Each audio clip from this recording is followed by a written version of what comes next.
त corrupt mafia जेका असांजे कॉलोनीअ जे मथां वेठी आहे, जेके करोड़े रुपया जेके हिन फंड हिन कॉलोनीअ जा खाइनि था ऐं हिन ख़ूबसूरत कॉलोनीअ खे गटर जे सूरत में हिननि जेको आहे सो करे छॾियो आहे। हयात शेख इंजीनियर आहे हिन कॉलोनी जो। हयात शेख मुसलसिल जेको आहे सो हिन कॉलोनीअ जी जेका एनक्रोचमेंट जे नाले ते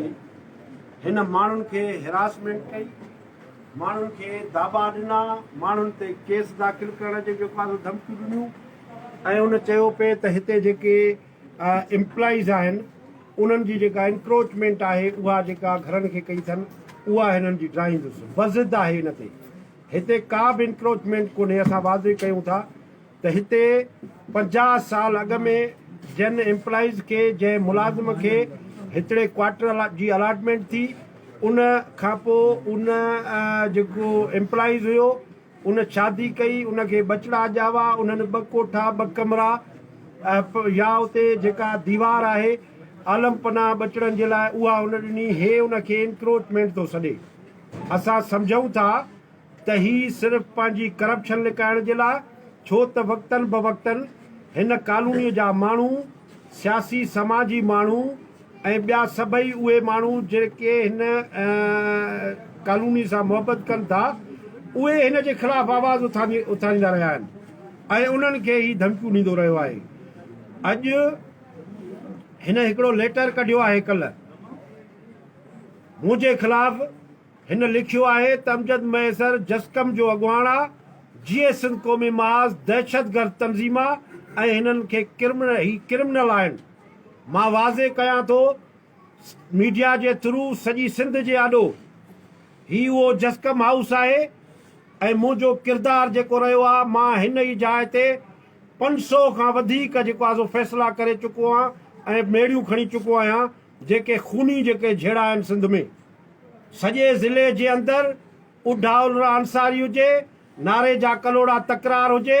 सरकी ऐं वातड़ियुनि जो तकरार हुजे या ॿिया नंढा वॾा झेड़ा हुजनि, जीए सिंध क़ौमी महाज़ हिकिड़े पंहिंजो पाण मञायो आहे ऐं जेको आहे सो अमन करायो आहे। हयात शेख चवे थो त असां दहशतगर्द तंज़ीम आहियूं।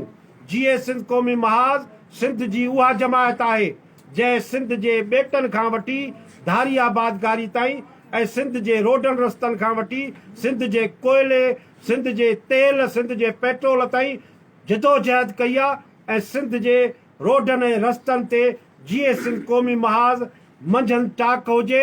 जून ऐं जुलाई जा झोला हुजनि, उन में जीए सिंध क़ौमी महाज़ जे कारकुननि रोडनि ऐं रस्तनि ते पाण मञाए सिंध जे दुश्मननि सां अखियूं अखियुनि में मिलायूं आहिनि। हीउ चवे थो जीए सिंध क़ौमी महाज़ दहशतगर्द तंज़ीम आहे जंहिंजी सरपरस्ती असांजो सिंध जो शहीद बशीर ख़ान कुरैशी करे रहियो हो, जेको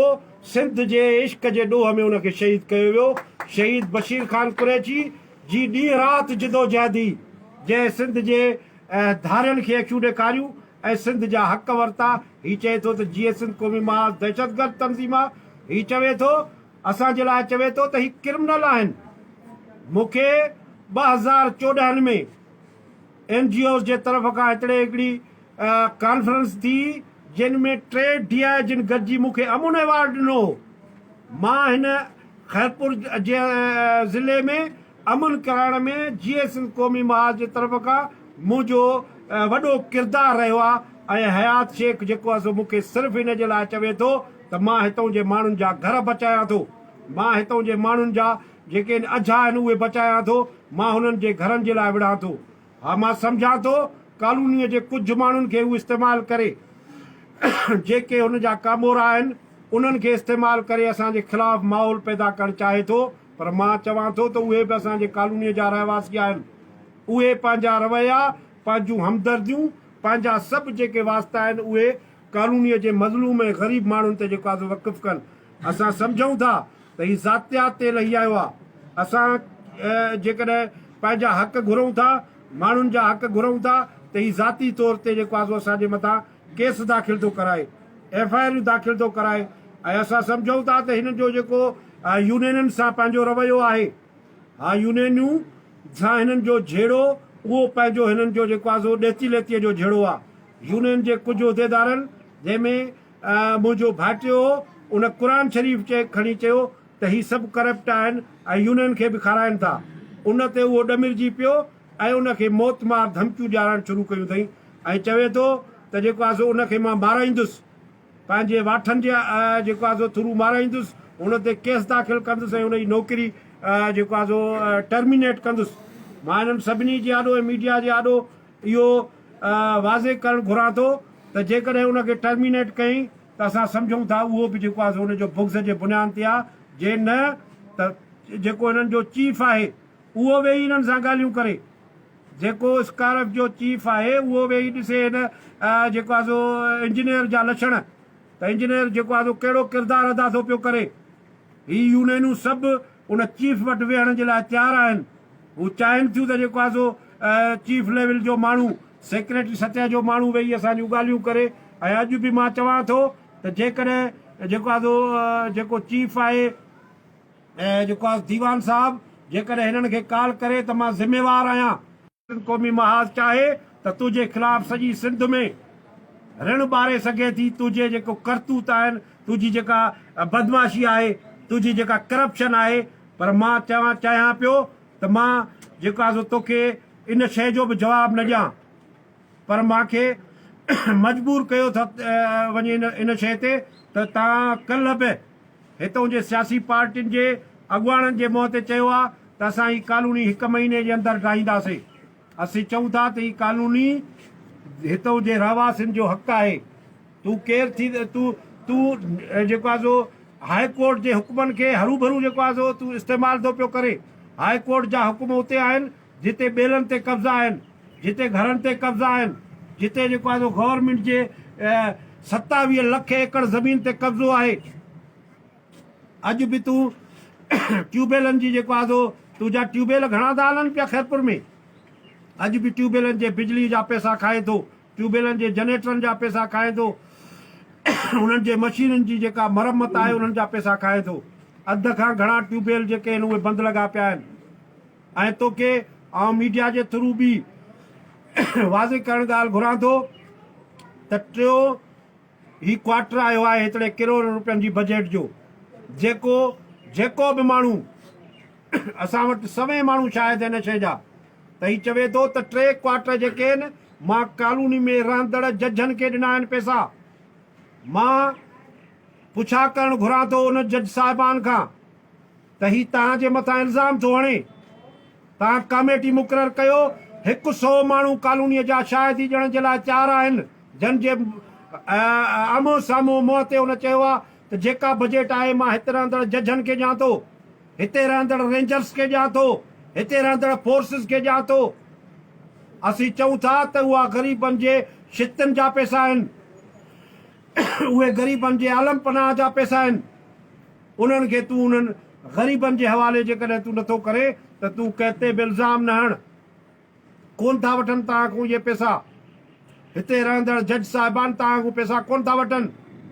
ऐं तूं इल्ज़ाम हणे थो त मां जेको 3 क्वार्टर आहे जेके करोड़े रुपया आया आहिनि मां उन्हनि खे जेको आहे सो ॾियां थो पियो। असीं चऊं था त ही पहिरीं तारीख़ बि नेब जे आॾो घुर्बल आहे करप्शन में, हिन करोड़े रुपया जेके आहिनि उहे खाधा आहिनि। ऐं असीं चऊं था त हिन जो एहतिसाब थियणु खपे, जे न त ही कानूनी जी जिदोजहद खां अॻिते निकिरी जीअं सिंध क़ौमी महाज़ सॼी सिंध में हिन जे ख़िलाफ़ु मुज़ाहिरनि जो ऐलान कंदी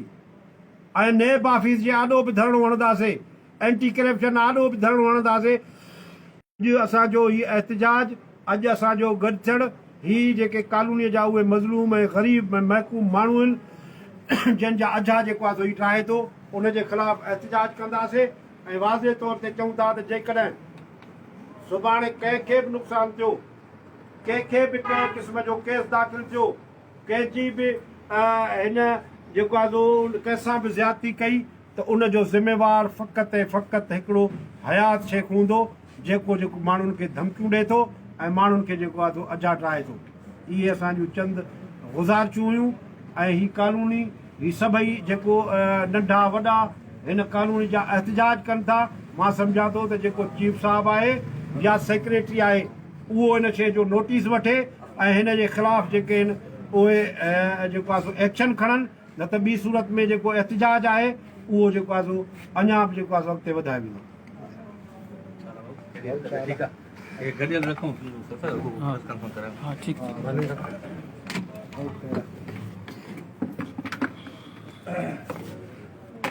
ये मौका साइड क्या तारा से